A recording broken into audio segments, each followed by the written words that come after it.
यही चल रहा था ना हमारा। हाँ जी, हाँ, वही है ना, मन साथ में जुड़ता है फिर बुरा और अच्छा लगता है। वही इंद्री वाला हो गया। अभी कान को कोई फर्क नहीं है, चाहे सामने से कोई जो कुछ मर्जी बोले।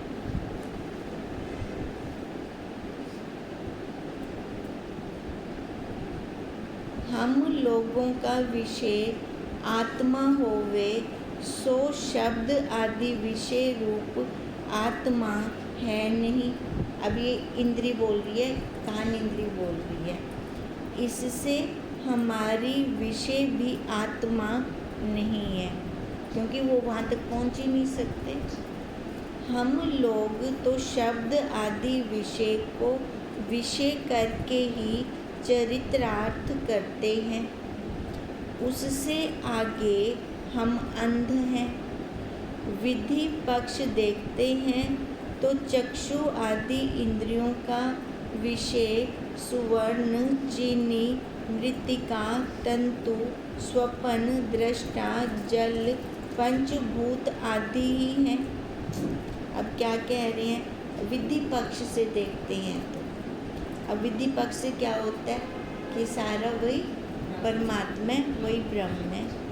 अब कहते हैं अगर विधि पक्ष से देखते हैं तो चक्षु आदि इंद्रियों का विषय सुवर्ण, चीनी, मृत्तिका, तंतु, स्वप्न, दृष्टा, जल, ये पंचभूत आदि है। मतलब ये सारा भूतों बनाया हुआ है।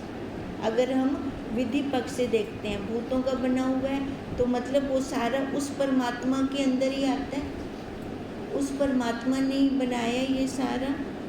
भूषण, खिलौने, घट पट, स्वप्न पदार्थ, तरंग, भौतिक आदिक पदार्थ नहीं। अब देखो, अब भूषण किसके अंदर आया? सोने के अंदर, है ना। खिलौना किसके अंदर आया? वो चीनी के अंदर। घट किसके अंदर आया? वो मृत्तिका के अंदर। अभी ऐसे हम मिलान करें। अब देखो, खिलौना बनता है तो उससे पहले चीनी सिद्ध होती है। हम यही बात कर रहे थे ना। अगर तरंग है तो पहले जल है तभी बना, है ना। गहने हैं तो पहले सोना है। भी वो जो चीज़ है वहाँ से ही निकल सकती है। विधि पक्ष में आधार पे गए सीधा, है ना। जगह जगह पर हम रुके नहीं। कल्पित की सत्ता तथा कार्य की सत्ता अधिष्ठान की सत्ता से तथा उपादान कारण की सत्ता से भिन्न नहीं हो सकती, है ना। कल्पित की सत्ता, पहले कोई कल्पना की होगी। अब पहले कोई कल्पना की होगी, जैसे रस्सी के अंदर सांप देखा, है ना। रस्सी पड़ी है, डंडा पड़ा है या माला पड़ी है, कुछ सांप के संस्कार अंदर हैं तो हमने क्या कर लिया? वहाँ पे कल्पना कर ली ना। वास्तव में तो नहीं था ना सांप, कल्पना की थी हमने। अब कह रहे हैं उसकी पहले सत्ता थी तभी कल्पना की गई थी ना। सत्ता थी पहले तभी वो कल्पना हुई। अगर वो सत्ता ही ना होती तो कल्पना भी नहीं हो सकती ना। अब कल्पना करने का जो आधार है, हम उस आधार को ना देखकर हम सीधा उन कल्पित पे चले जाते हैं। कल्पित पर जाकर हमें दुख होता है क्योंकि वो पूर्ण तो है नहीं। पूर्ण नहीं है तो हमें वो आनंद कैसे देगा? वो आनंद नहीं देता हमें तो हमें विक्षेपता हो जाती है मन के अंदर। अब जो मन के अंदर विक्षेपता होती है उससे हमारा संसार में ये जन्म मरण हो रहा है, ये चक्कर चल रहा है हमारा। ये चक्कर हमारा ख़त्म नहीं हो रहा क्योंकि हम कल्पना में बैठ जाते हैं, कल्पित पे रुक जाते हैं, आधार पर नहीं आते। इससे सर्व नाम रूप माया तत्कार्य असत जड़ दुख रूप जगत का सत चित अनंत रूप आत्म अधिष्ठान विषय कल्पित होने से सर्व प्रकार से अस्ति भाति प्रिय रूप आत्मा ही श्रोत्र मन आदि इंद्रियों का विषय है। अब कहते हैं इससे सर्व नाम रूप माया, सारा जितना भी चाहे है बात क्या है, माया नाम रूप है ना। कोई भी वस्तु उठाते हैं ना, अपना वो नाम बताती है, अपना रंग रूप बताती है। अब सारा ये माया में है। अब ये माया में कैसे है, असत्य जड़ है, दुख रूप है। जगत के अंदर क्या है, ये सारा असत्य जड़ है, दुख रूप है। और अगर हम सत्य चित आनंद रूप पर जाते हैं, जो ये असत्य जड़ है, दुख रूप है, हम किसकी सत्ता से देख रहे हैं, साक्षी। वो कैसा है, सत्य चित्त आनंद रूप है। कहते ऐसे ही अगर हम उसकी सत्ता से देख रहे हैं तो ये जितने भी कल्पित पदार्थ हैं सारे क्या हुए, वही रूप हुए, है ना। जैसे हम सूरज की किरण को सूर्य रूप ही कहते हैं। अब ऐसे की जितनी किरण है, मतलब तरंग हो गए, आकार हो गए, जगत के अंदर जितनी भी कल्पना है, ये सारी वही रूप है। अगर अस्ति भाति प्रिय रूप से हम देखते हैं, ये हुआ विधि पक्ष। विधि पक्ष से देखते हैं तो सारा वो है, उसके बिना और कोई है नहीं। और अगर निषेध पक्ष से देखते हैं तो फिर नेति नेति करता है, एक यानी जो दिख रहा है ना वो है ही नहीं, क्योंकि जो हमारा स्वरूप है वो दिखने में नहीं आता। वो मतलब वो फिर हमने नेति नेति किया, निषेध पक्ष से हमने उसको लिया। कल्पित नाम रूप पदार्थ हम लोगों के विषय नहीं। अब ये कल्पित हुआ ना, कान इंद्री कल्पित हो गई। अब देखो कान इंद्री ने जो भी विषय शब्द को ग्रहण किया, उसका विषय शब्द है ना, अब उसको ग्रहण किया। अब जो उसने ग्रहण किया ये सत्य नहीं किया, क्या किया, कल्पित माया का। हम कानों से जितने भी शब्द सुन रहे हैं ये सारे कल्पित हैं, माया के हैं। अब यहाँ पे हमारा प्रश्न उठता है, फिर महावाक्य वो भी तो हम कानों से सुन रहे हैं। जब हम कह रहे हैं अभी जितने हम शब्द ले रहे हैं वो सारे कल्पित हैं, तो फिर ये महावाक्य भी कल्पित है। ये हमें जगाने के लिए, हम जाग जाए, स्मृति आ जाए हमें, हाँ वो स्मृति आ जाए। जब स्मृति आ जाएगी ये कल्पित है, समझ आ जाएगी मैं साक्षी हूँ। कल्पित से कल्पित को हटा देंगे, कांटे से कांटे को निकाल देंगे। निकालेंगे तो ऐसे, और कोई साधन है, हम मूक हो जाएं, हमारे गुरुदेव मूक हो जाएं, खाली बैठे रहें। पर जब तक वो महावाक्य नहीं देंगे हमें, हम कैसे हमें समझ बैठेगी, कैसे हमारी बुद्धि खुलेगी। कल्पित नाम रूप पदार्थ हम लोगों के विषय नहीं, और कर्म इंद्रियां तथा प्राण हमारे भ्रातन में तो ज्ञान शक्ति है। देखो हम लोगों के विषय नहीं, और कर्म इंद्रियां तथा प्राण हमारे भ्रातन में तो ज्ञान शक्ति है। ज्ञान शक्ति है नहीं है, ज्ञान शक्ति नहीं है इनके अंदर, कर्म इंद्रियों के अंदर और प्राण के अंदर ज्ञान शक्ति नहीं है। केवल वाक उच्चारण, लेन देन, गमन आगमन, मल मूत्र का त्याग, एकांत मात्र ही व्यवहार करते हैं कर्म इंद्रियां। कर्म इंद्रियों में ज्ञान शक्ति नहीं है। ये खाली व्यवहार करते हैं, लेन देन का, बोलने का। और प्राण आदि, अन्न पान आदि व्यवहार करते हैं। इतनी ही क्रिया मात्र से हम चरितार्थ हैं। कहते हैं बस हमारा इतना काम है, इतनी क्रिया मात्र से, इससे ज़्यादा हमारा और कोई काम नहीं है। इनका कहने का क्या मतलब है? भी हम उस परमात्मा को नहीं पा सकते। हमारा काम जो है खाली अपने विषय को उजागर करना है। हम कहें हम उस परमात्मा को उजागर करें, वो हम नहीं कर सकते। इससे साक्षी आत्मा अवार्ड मानस गोचर है। कैसी है? मानस गोचर। मन वाणी इंद्रियों का विषय नहीं है, इनसे भी परे है। तो हम उसको इन इंद्रियों से कैसे पाएंगे?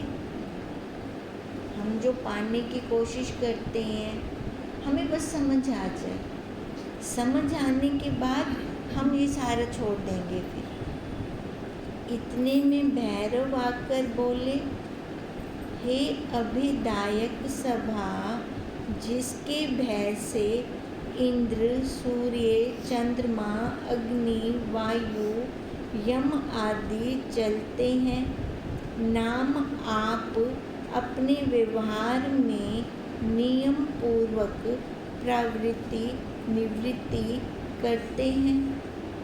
अब देखो, ये बाहर प्रकृति के अंदर चंद्रमा हो गया, सूर्य हो गए, है ना, ये 5 महाभूत हो गए, किसकी सत्ता से चल रहे हैं? साक्षी की सत्ता से, उसकी सत्ता से, अपने आप ही चल रही हैं। उनको ऑर्डर नहीं लेना पड़ता। एक बार शुरू से उनको बता दिया भी तुम्हारे हिस्से में ये काम है, तुमने ये काम करना है, वो अपने काम को तब से कर रही हैं। बेईमानी है अपने प्रति, अपने काम के प्रति। सूर्य, चंद्रमा ग्रहण से चक्षु, मन आदि इंद्रियों का भी ग्रहण करना। अब जो ये कह रहे हैं ना, वो अपने व्यवहार से, नियम से प्रवृत्ति निवृत्ति अपने आप कर रहे हैं। एक बार उनको काम सौंप दिया तो उन्होंने वैसे करना शुरू कर दिया। सो ऐसा भैरव ब्रह्म आत्मा है। अब देखो, उसका भैरव बोला ना, मतलब उससे डर के ये काम कर रही है। वो कैसा है? वो ब्रह्म आत्मा भैरव। उसने जो एक बार नियम बना दिया तो उस नियम पर ही सारे चल रहे हैं, अपनी मनमानी नहीं कर रहे, उसकी आज्ञा का पालन कर रहे हैं। सोच देखते हैं, सो ऐसा भैरव ब्रह्म आत्मा है। सोच देखते हैं, है ना, भी उनको डर दे तई तो नियम चल दे पेन। अगर एक बच्चा अपने टीचर से डरता नहीं है ना, तो वो जो बोलेगा ना उसके उल्लंघन कर देगा। अगर वो डरता है तो उसके कहे अनुसार चलेगा। तो कहते हैं हम भी ना ऐसा ही सोच रहे हैं। जो ये प्रकृति है, माया है बाहर, तो इसका मतलब वो उससे डरती है, तो इसलिए उस ब्रह्म आत्मा को भैरव कहा। अभय भय जड़ पदार्थों में नहीं होता, है ना। भय लगना ना लगना, जड़ पदार्थ को उससे कोई मतलब नहीं है। अब मेज है, मेज को किससे डर है? किसी से है नहीं। और चैतन्य में भी भय देना बनता नहीं, उस साक्षी के अंदर भी नहीं है ना। अब ये ये पर लाइट है ना, प्रकाश है ये। अब इसका क्या काम है? प्रकाशित करना, प्रकाश दे रहा है। इसके लिए ऐसा कुछ है क्या भी ये अच्छा है मैं इसको प्रकाश दूँ, ये बुरा है मैं इसको ना दूँ, या कोई पर्सन मेरे को गालियाँ निकाल रहा है तो उसको मैं ना दूँ, उनको कोई फ़र्क है ना, उनको कोई फ़र्क क्या नहीं। ऐसे ही उस साक्षी को कोई फर्क नहीं है, उसके लिए भी भय बनता ही नहीं, शब्द ही नहीं है उसके लिए ये वाला। जैसे आकाश चार भूत भौतिक पदार्थों को अवकाश देता है, तैसे ब्रह्म आत्मा सर्व नाम रूप माया तत्कार्य प्रपंच को अभेदान नाम सिद्ध करता है। अब आकाश का उदाहरण दे रही है। आकाश के अंदर ही वो चारों महाभूत आते हैं, है ना। उन चारों को उसने अवकाश देना ही देना है और वो दे भी रहा है। अब ऐसे ही जो ये ब्रह्म आत्मा है ना, ये जितनी भी माया है, प्रकृति है, सबको वो दे रही है, अवकाश दे रही है, अपने अपने आप से सत्ता दे रही है। चाहे वो जड़ है, चाहे वो चेतन है, सबको उसका काम यही है। जैसे आकाश का काम में भी उसने सबको अवकाश देना है, ऐसी उस ब्रह्म आत्मा का, उस साक्षी का भी यही काम है कि नाम रूप माया में जितने भी प्रपंच आते हैं, सबको उसने वही प्रकाश देना है, सबको उसने प्रकाशित करना है, ये उसका कार्य है। चैतन्य पूर्वक ही जड़ पदार्थों के न्यून अधिक व्यवहार को, अब देखो चैतन्य पूर्वक ही, हमने जड़ किसकी अपेक्षा से कहा? चेतन की अपेक्षा से ना। कहते हैं चेतन है तो जड़ है, अगर चेतन ही ना हो तो जड़ भी नहीं है, फिर तो कुछ भी नहीं है। चैतन्य पूर्वक ही जड़ पदार्थों के न्यून अधिक व्यवहार को, है ना, जड़ पदार्थ के जितने भी व्यवहार हो रहे हैं, न्यून अधिक जितने पर हो रहे हैं व्यवहार को, जैसे चलने का संकेत करता है, तैसा ही ये चलता है। चेतन ही तो ऑर्डर देगा जड़ को, जड़ अपने आप तो चलेगा नहीं। अब कहते हैं ये संकेत दे रहा है, नहीं तो जितना जड़ है ये चलेगा कैसे? कोई तो चाहिए ना जो इस जड़ को चलाए। जड़ की अपनी सत्ता नहीं है। बुद्धि बिना चैतन्य पुरुष भी कुछ नहीं कर सकता। यह सर्व के अनुभव सिद्ध है। संकेत को तोड़ना ना तोड़ना तथा भय अभय जड़ पदार्थ जानते ही नहीं। अब देखो, पहले मशीन ऑटोमेटिक नहीं थी, अपने अपनी रुकती थी। अब क्या होता है कि हम फंक्शन लगा देते हैं, फंक्शन तो लगाते हैं, फंक्शन लगाते हैं, वो टाइम ले लेती है, फिर अपने आप रुकती है। पहले क्या था, अपन बंद करना पड़ता था, चलाना पड़ता था। क्यों? क्योंकि वो जड़ है, उसको नहीं पता मैं कब चलूँ, मैं कब बंद हूँ। तभी तो अब वो फंक्शन उसके अंदर ऐसे लगा दिए ना, मानव बुद्धि से लगाए गए ये फंक्शन। मानव बुद्धि से ही ये सारा व्यवहार हो रहा है। पर बुद्धि क्या है? साधन। पहले कहा मैं अवार्ड मानस गोचर हूँ, बुद्धि से नहीं मिलूँगा। बुद्धि एक साधन है जो मेरे तक छोड़ जाएगी, वहाँ तक पहुँचकर फिर खुद को अपने आप में लय होना, फिर वहाँ बुद्धि की ज़रूरत नहीं है। जैसे कहा ना, एक बार ज्ञान हो गया तो ये बहा दो, शास्त्र बहा दो, फिर जब तक ये बाहर रखे रहेंगे तब तक मैं ज्ञानी हूँ, वो बुद्धि वाला बना रहेगा। जब एक बार ज्ञान हो गया, समझ गया, फिर शास्त्रों की ज़रूरत नहीं है, फिर तो अपना ही चलेगा। जो हम हैं वो वही ब्रह्मांड का फोड़ना है। फिर हमारा चल रहा है ना ब्रह्मांड का फोड़ना, क्या है? यही है, यही ब्रह्मांड का फोड़ना है कि मैं अपने आप में हूँ, मेरे को समझ है मैं कौन हूँ, है ना। वो चेतन आकार दिख रहा है तो ये उसका घर है। आकार ठीक है, आकार की हम सांप करते हैं, घर की रिपेयरिंग करते रहे बिंदु, ऐसे इसकी रिपेयरिंग करनी है, पर उस घर के साथ चिपक नहीं जाते हम, मैं नहीं बन जाते, एक मेक नहीं हो जाते। ये समझ आनी चाहिए, यही ब्रह्मांड का फूल है। ये समझ आए कि ये घर है, इस घर की सांभ करेंगे, रिपेयरिंग करेंगे, पर उसके साथ एक मेक नहीं होंगे, इसको मैं नहीं मानेंगे। मैं तो इंदा मालिक हाँ, घर विच रावण वाला मैं मालिक हाँ। बस यही समझ आए, यही ब्रह्मांड का फोड़ना है। चैतन्य पुरुष ही संकेत को तथा तिसके तोड़ने न तोड़ने को, अब चैतन्य है तभी तो संकेत देता है ना, हम तभी बस अब धुल गए कपड़े, मशीन बंद कर दी। इसके संकेत को, इसके तोड़ने न तोड़ने को तथा तिनके न्यून अधिक होने न होने से भय अभय को जानता है। चैतन्य जानता है, जड़ को कोई मतलब नहीं है न्यून अधिक से, भय या अभय से। और चैतन्य भिन्न सर्व जड़ है। अब जड़ और चैतन्य दोनों अलग अलग है। अब चैतन्य कौन हुआ? जानने वाला है ना, जो जान रहा है, चैतन्य वही हुआ। अब चैतन्य वही हुआ और जड़ कौन हुआ? जो नहीं जानता।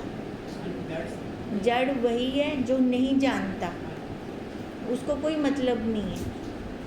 अब इसके अंदर देखें चैतन्य कौन है और जड़ कौन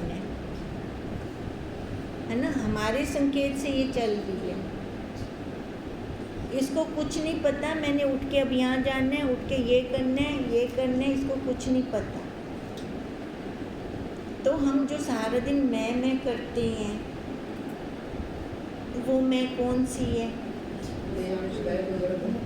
देह पर बैठकर जो करते हैं। जितना मर्जी काम ले आप बोल रहे हाँ, कभी कहीं बोलते जितना मर्जी काम मैं कहती हूँ कोई इंद्री नहीं बोलती, कोई भी इंद्री नहीं बोलती। उससे जितना हम काम करवा लें, बोलता कौन है? मन। और यही मन हमें भटका रहा है। मन और माया राशि भी सेम है ना। यो मन सबको तई तो माया विच गिन लेंदे ना बार बार। हाँ, तो समझ आए ना, समझ का आना जरूरी है। जब ये समझ आएगी तब हम अपने अंदर लौटेंगे, उसको कहेंगे तो हमें बाहर लेके जा रहा है, बाहर कुछ नहीं रखा, अंदर चल, है ना। अपने आप में बैठेंगे, अंदर लेकर आएंगे, फिर वो कुछ नहीं कर सकता, वो दुबक कर फिर बैठ जाएगा।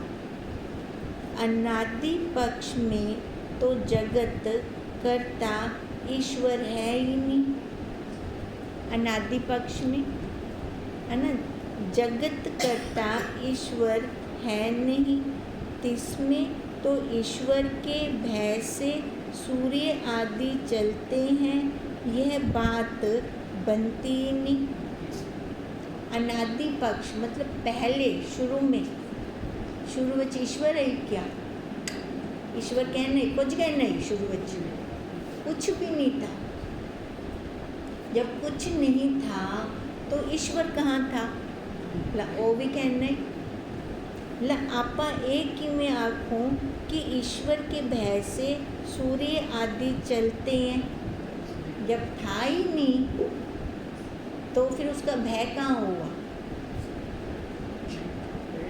नहीं था, कुछ भी नहीं था, है ना। तो ये बात तो बनती नहीं है। जगत के अवान्तर अनेक प्रकार के द्रव्य गुण संयोग से पुरुषों की बनावट बन सकती है। जगत के अवान्तर, देखो अब जब जगत आया मतलब जब उसको कोई कहने वाला आया, जगत को आख्या कहने की जगत है, इमें आई ना पहले सीधा ही जिवें स्टील की चद्दर पीए, और जब तक वो स्टील की चद्दर को स्टील की चद्दर आखण वाला कोई आमदा नहीं कि को क्या पता, कोई ओसे ता हमको आखसे ना स्टील दी चद्दर है, नहीं ता है बस, है बस। अब कहते हैं ऐसी वो है। जब हमको कोई आखण वाला आया, जगत आखण वाला को आया, त जगत के अवान्तर मतलब अंतर्गत अनेक प्रकार के द्रव्य गुण संयोग से। अब जैसे साइंस का एक्सपेरिमेंट करवाते हैं ना, वो दो दो गैसों को मिला के कुछ तीसरा नया ही बना देते हैं, कराते हैं। अब कहते हैं ऐसे जब कोई जगत को कहने वाला आया तो जगत के अंदर अनेक द्रव्य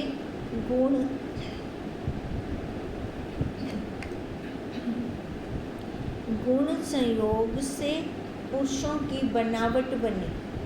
फिर उसको किसी ने कुछ कहा, कुछ बनाया, है ना। जैसे हमने कहा ना, उस ईश्वर को इच्छा हुई एक से बहुश्याम होने की, तो मनुष्य रूपा।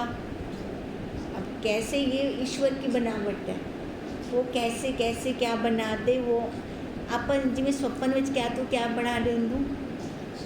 अब ऐसे वो ईश्वर ने क्या से क्या बना दिया, किसका कैसे संयोग करवाया, हमें नहीं पता।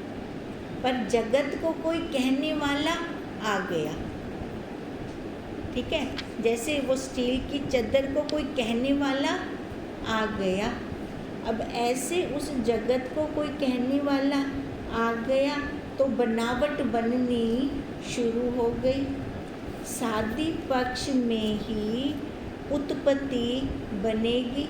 जब कोई आया, अनादि पक्ष में नहीं, शादी पक्ष में, जब जगत को कोई जगत कहने वाला आया तब उत्पत्ति बनी। परंतु शादी अनादि का कुछ मालूम तो पड़ता नहीं। आप पकड़न तो आँख में शादी है, आप पकड़न तो आँख में अनादि है। हमारे जो पूर्वज हैं, उनके जो पूर्वज हैं, उनके जो पूर्वज हैं, कितनी पीढ़ी हम पीछे चली जाएं तां भी ये सोल्यूशन ही निकल सकता।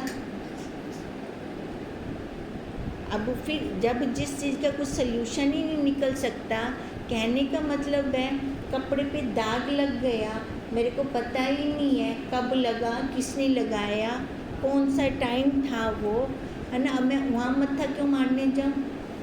अब मत्था मारने तो कहाँ मारना है, ये साफ़ करना है। जो दाग लग गया इसको साफ़ करना है, बस यहाँ मत्था मारना है। अब ये जो दाग लग गए ना, यो इन्ना बड़ा दाग लगे पे, और ही को साफ़ करना है, तहीं मत्था मारना है। और मैं पिछों बनना, मेरे को हाथ तक जो से गए ना, टाइम वेस्ट जाएगा। क्या ज़रूरत है टाइम वेस्ट करने की, है ना। अब समझ तो इतना आता है कि सबसे पहले तो वही ब्रह्म ही था। समझ तो इतना आता है ना, सबसे पहले वो साक्षी ही है, वही सत्ता ही है सबसे पहले। तो ये बाद में कैसे ये आकार आया, कब आया, मेरे को मत्था मारने की ज़रूरत नहीं है। अब जो चीज़ जहाँ से निकली वही वो उसी का रूप है। बस मैं ब्रह्म तो निकली हूँ, मैं ब्रह्म का रूप, हम सारे ब्रह्म से निकले हैं, हम ब्रह्म का रूप है, हम वही हैं। अब मैं वही हूँ, इसकी दृढ़ता कितनी जल्दी होती है, बस ये देखना है मेरे को। ये दाग मिटाना हो गया, ये नाम रूप आकार का दाग मिटाना हो गया। अब जितनी जल्दी ये दाग मिटता जाए, या फीका हो चुका है, या अभी होने वाला है, या मिट चुका है, ये पुरुषार्थ पे काम करेगा। जो हमारा पुरुषार्थ है, पुरुषार्थ बार संसार वाला नहीं, है ना। धन इकट्ठा करना, मकान बनाना, ये पुरुषार्थ कोई कम दा कहने, ठीक है, व्यवहार है, व्यवहार के लिए चाहिए, है ना। पर बाहर रखना है। जैसे टॉयलेट में हम जिस काम के लिए गए हैं वो काम करके उठने की करते हैं, हम बांधे क्या नहीं उठे। अब ये बाहर वाला काम भी ऐसा ही है, उतनी देर वहाँ रुके, फिर उसके बाद अपने आप में आ जाए ना, वहाँ रुकने की ज़रूरत नहीं है। पर हम ये कब कर पाएंगे? जब हम विचार करेंगे, है ना, समझ के साथ। जब विचार करेंगे फिर हम रुकेंगे। फिर ब्रह्मांड का फोड़ना सिद्ध होता जाएगा, ये ढीला होता जाएगा आकार फिर हमारा, फिर अपने आप में हम बैठना शुरू कर देंगे। ओम तम नमामि